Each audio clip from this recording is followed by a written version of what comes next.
취객 폭행 이후 숨진 익산 소방서 고 강현희 소방이에 대한 애도가 이어지고 있습니다. 김부겸 행안부 장관도 빈소를 찾아 유족을 위로했습니다. 이낙연 총리가 참석한 새만금 위원회가 9년 만에 새만금 현장에서 열렸습니다. 정부는 새만금 개발공사를 연내에 설립하겠다고 재확인했습니다. 제19회 전주국제영화제가 내일 개막합니다. 주말부터는 한지축제도 열리는 등 전주가 축제의 공간으로 변모할 예정입니다. 여러분 안녕하십니까? 취객의 폭행에 두 아이의 엄마인 여성 구급대원이 끝내 숨졌다는 소식 보내드렸었는데요. 네, 앞서 보셨겠지만 빈소에는 오늘도 고인의 죽음을 애도하는 사람들의 발걸음이 이어졌고 내일은 영결식이 엄수됩니다. 한범수 기자입니다. 응급실로 후송된 남성이 술에 취해 여성 구급대원에게 손찌검을 합니다. 구급차에서 내리기 전에는 입에 담기 힘든 민망한 욕설도 퍼부었습니다. 너는 뭐가 아니 그래요? 구급대원이에요, 구급대원. 폭행과 욕설에 시달린 51살 강현희 소방이는 그날의 충격을 끝내 이기지 못했습니다. 극심한 스트레스를 호소하던 강 씨는 뇌출혈 증세로 쓰러진 뒤 어제 새벽 숨을 거뒀습니다. 안타깝게 세상을 떠난 강 씨는 아들 둘의 어머니였습니다. 같은 소방관 동료인 남편은 오늘 하루 빈소를 지켰습니다. CPR에서 살린 환자들도 많이 구해주고 근데 막상 본인이 이렇게 보니까 어떻게 보면 참 아이러니하고. 강 소방이는 지난 98년 임용된 이후 20년간 2천여 명을 구조한 베테랑이었습니다. 그래서 더욱 함께했던 동료들은 강 씨의 허망한 죽음이 아직 믿기지 않습니다. 제 심정은 너무 그냥 황망했고요. 내 수족이 떨어져 나가는 그런 느낌이었어요. 정말 엄청 많이 울었습니다. 영결식은 내일 오전 강 소방이가 근무하던 익산 소방서에서 소방서장으로 치러집니다. 정부는 강 소방이를 한 계급 높여 추서하고 순직으로 예우하기로 했습니다.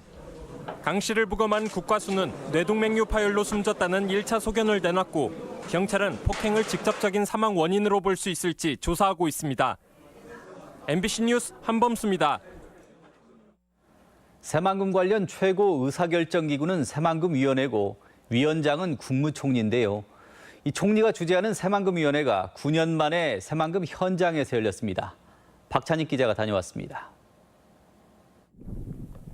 이낙연 국무총리가 새만금위원회를 주재하기 위해 새만금 33센터를 찾았습니다. 이 총리의 새만금 방문은 취임 이후 이번이 네 번째입니다. 새만금 정책을 총괄하는 최고기구 새만금위원회가 현장에서 열린 것도 매우 이례적입니다. 지난 2009년 발족 직후 한 차례 개최되긴 했지만 그 뒤 18번 모두 서울 정부청사에서 벗어나지 않았습니다. 이 총리도 회의에 앞서 이런 점을 강조했습니다. 9년 만에 처음이고 횟수로는 오늘이 두 번째입니다. 새만금위원회가 현지에 매우 드물게 왔다는 증거입니다. 새만금 조기 개발에 대한 문재인 정부의 의지를 부각시킨 것입니다. 정부는 새만금 국제협력 용지 일부를 2024년까지 친환경 수변도시로 개발하고 연말까지 새만금 개발공사와 새만금 개발청을 새만금에 설립 또는 이전하겠다는 계획 등을 민간 위원들에게 보고했습니다. 민간 위원들은 침체된 지역 경제를 위해서 정부가 계획한 새만금 사업들이 내실 있게 진행될 필요가 있다고 조언했습니다. 거기에 관련 기업들, 부품업체라든가 관련 연관 산업 효과가 클 수 있도록 산업 클러스터 조성해야 된다는 얘기도 있었고. 하지만 관심을 모았던 현대중공업 군산조선소 재가동이나 GM 군산공장 폐쇄 대책에 대해서는 기존 정부 방침 말고는 새로운 게 없었습니다. 새만금의 전기상용차 자율주행 전진기지, 농건설기계 실증단지, 수상태양광 실증단지, 연료전지 평가센터를 구축하겠다는 데. 정부가 새만금위원회 현장 개최로 개발 의지는 보여줬지만 구체적인 일정이나 실현 가능한 지역경제 지원책은 내놓지 못해 아쉬움을 남겼습니다. MBC 뉴스 박찬익입니다.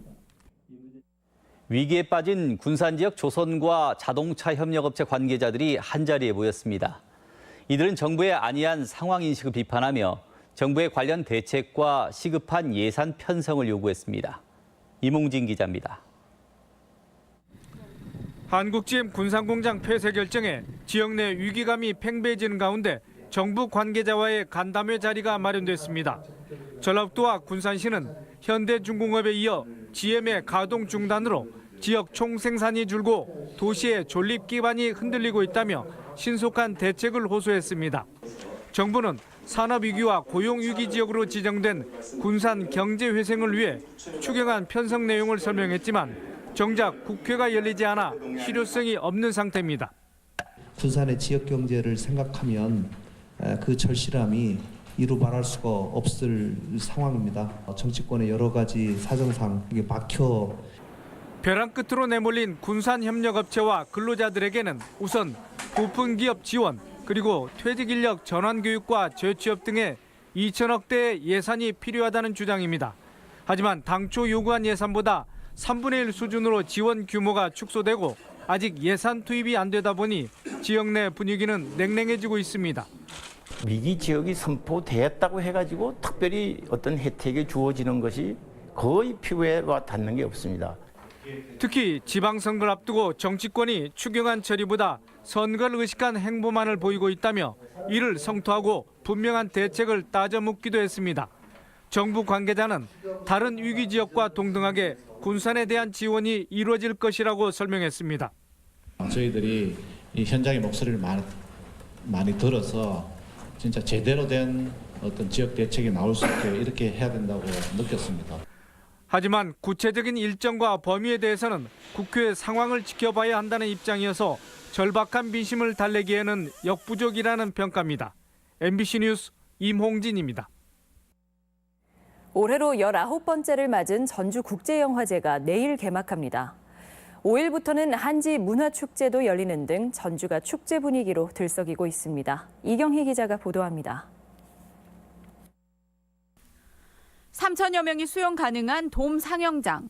영화인들이 서게 될 레드카펫과 포토존이 설치되고 개막식 준비가 한창입니다. 외부에는 티켓박스와 각종 홍보 부스도 설치됐습니다. 배우 김재원과 최수빈의 사회로 오후 7시부터 시작하는 개막식에는 배우 안성기와 영화감독으로 전주를 찾는 구혜선 등 스타들이 대거 참석합니다. 올해 영화제는 역대 최다인 46개국 246편이 상영되고 사전 예매율도 그 어느 때보다 높습니다. 영화 강철비의 정우성이 무대 인사에 나서는 등 관객과의 대화를 늘려 영화인과 소통할 수 있는 시간도 다채롭게 마련했습니다. 한 단계도 도약을 하려면은 시민들의 참여가 절대적으로 필요하다고 생각합니다. 시민들의 참여 없이는 이 전주국제영화제가 세계적인 규모로 성장하는 건 불가능하다고 봅니다. 열흘간 이어지는 영화제 기간 중에는 전주 한지문화축제도 함께 열립니다. 올해 22회를 맞는 한지축제는 한지 패션쇼뿐만 아니라 한지뜨기와 한지 손거울 만들기 등 가족이나 친구들이 함께할 수 있는 행사들이 풍성합니다. 마음껏 만져보고 즐겨보고 느껴보라는 것이 주 특색인 것 같습니다. 한지가 어떻게 쓰이는지 어떻게 또 볼거리가 있는지 느껴보시기 바랍니다. 어린이날인 5일에는 한옥마을 전주 사고에서 조선왕조실록 포쇄 재현 행사가 전통 방식으로 열리고 동물원에선 아이들을 위한 행사가 마련되는 등 보고 즐길 거리가 풍성하게 펼쳐질 전망입니다. MBC 뉴스 이경입니다.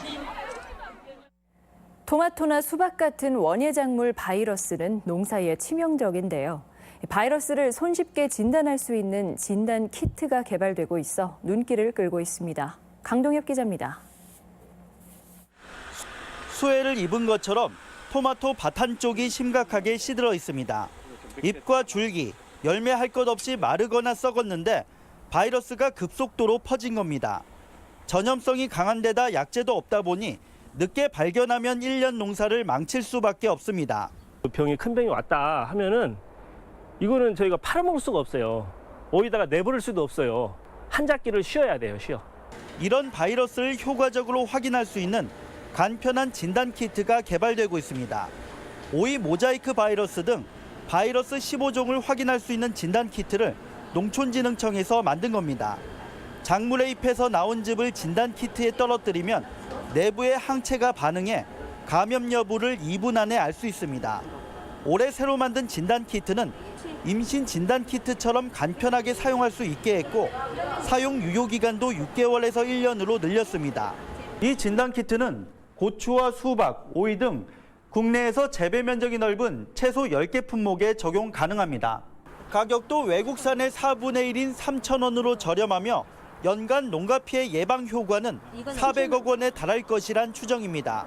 과수나 채소장, 화훼작물까지 확대를 해서 계속적으로 진단 기술을 업그레이드할. 올해 17,000여 개가 무료로 보급될 예정인데 진단 키트 이용을 희망하는 농가는 가까운 시군 농업기술센터에 문의하면 됩니다.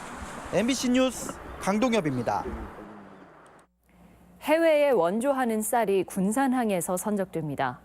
농림부에 따르면 내전과 가뭄으로 식량난을 겪는 중동과 아프리카 5개 나라에 원조할 쌀 5만 톤 가운데 예멘과 에티오피아에 보낼 2만 2천 톤을 군산항에서 오는 9일까지 선적해 17일 출항합니다. 우리나라는 지난 1월 식량 원조 협약에 가입했습니다. 각 당의 단체장 공천이 막바지로 치닫고 있습니다. 민주당은 오는 4일과 5일 정읍과 김제시장에 이어 8일과 9일 순창과 장수군수 후보를 선출하며 단체장 공천을 마무리합니다. 또 평화당은 오늘 정읍시장에 정도진 후보를 공천한 데 이어 내일 군산시장 후보를 선출하면 도내 각 당의 단체장 공천은 사실상 마무리됩니다. 소방공무원 순직 사건을 계기로 처우 개선 요구도 본격화하고 있습니다. 권태웅 정의당 도지사 후보는 익산 강연희 소방위의 순직을 애도하며 정부와 자치단체 차원의 대책을 촉구했으며 국립소방병원 설립과 공상치료비 전액 부담을 공약했습니다. 오늘의 간추린 뉴스입니다. 200년 전 나폴레옹이 썼던 모자 바이콘이 오는 31일까지 부안금융조합에서 무료 전시됩니다. 나폴레옹 모자는 김홍국 하림 회장이 2014년 모나코 왕실에서 약 26억 원에 낙찰받았으며 세계 스카우트 잼버리 유치를 기념해 후원했습니다. 전주박물관과 광주, 나주박물관은 업무 협약을 맺고 전라도 천년을 기념해 전라도의 역사와 문화를 알리는 전시와 학술대회를 함께하기로 했습니다. 세 개 시도는 전라도 천년사 편찬과 전라가명 복원 등 30여 개 공동사업을 추진하고 있습니다. 장애 학생을 둔 도내 학부모들로 구성된 협회가 교육 현장 차별 해소를 위해 출범했습니다. 협회는 장애인 특수교육의 질이 보장되지 않고 있다며 사회 구성원으로서의 권리와 역할을 다하도록 특수교원 설립, 평가 시스템 구축 등을 요구했습니다. 임실경찰서는 텃밭에서 양귀비를 재배한 63살 최모 씨를 마약법 위반 혐의로 불구속 입건했습니다. 최 씨는 지난 3월부터 2달 동안 임실에 있는 자택에서 가축 먹이로 쓰기 위해 양귀비 96주를 불법 재배한 혐의입니다. 간추린 뉴스였습니다. 술을 마시고 자전거를 운전하는 행위에 대한 처벌이 강화됩니다.